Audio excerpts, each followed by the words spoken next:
అహల్య యామిని ఇంటికి వచ్చి యామినితో ఇలా అంటుంటుంది. ఎల్లుండి గురువారం రోజున బాబుకి బారసాల ఏర్పాటు చేశాం. మీరు అందరూ బాబు బారసాలకి రావాలి అని పిలుస్తూ ఉంటుంది అహల్య.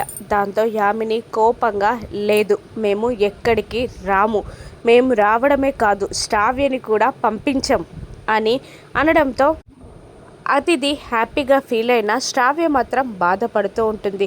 ఇక అహల్య, యామిని గారు మీతో కాస్త మాట్లాడాలి, ఇలా పక్కకి రండి అని పిలుస్తుంది. దాంతో యామిని పక్కకి వెళ్తుంది. ఏంటి మా అతిథి అన్నట్టు నన్ను పక్కకి తీసుకొచ్చి నా కాళ్ళు పట్టుకొని బ్రతిమిలాడదాం నేను ఒప్పుకుంటాను అనుకుంటున్నావా? అంత సీన్ లేదు. నువ్వేం చేసినా కూడా నేను శ్రావ్యని బారసాలకి పంపించను అని అనేస్తుంది యామిని. దాంతో అహల్య ఒక వీడియో చూపిస్తుంది.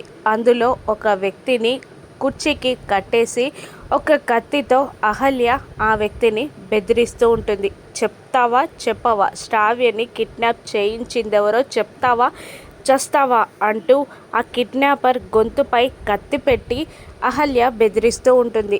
దాంతో ఆ వ్యక్తి నిజం చెప్పడం స్టార్ట్ చేస్తాడు. చెప్తాను మేడం, చెప్తాను. యామిని గారే నాకు డబ్బులు ఇచ్చి శ్రావ్యని కిడ్నాప్ చేయమని చెప్పారు అని అనడంతో అహల్య ఆ వీడియో అంతా రికార్డ్ చేసుకుంటూ ఉంటుంది. ఆ వీడియో చూసిన యామిని షాక్ అవుతుంది. అహల్య ఇంకా యామినిని బెదిరిస్తూ ఇలా అంటూ ఉంటుంది. మేడం ఇప్పుడు చెప్పండి, ఈ వీడియో బయటికి రావద్దు అన్నా, మీరు జైలుకి వెళ్ళకూడదు అన్నా, మీరు శ్రావ్యని తీసుకొని బారసాలకి రావడం మాత్రమే మార్గం. అదొక్కటే మార్గం మేడం. రేపు శ్రావ్యతో సహా మీరందరూ బారసాలకి వస్తున్నారు అని కండిషన్ పెడుతుంది అహల్య. యామిని ఇప్పుడేం చేస్తుంది? బారసాలలో అహల్యకి ఏదైనా అవమానం ఎదురవుతుందా?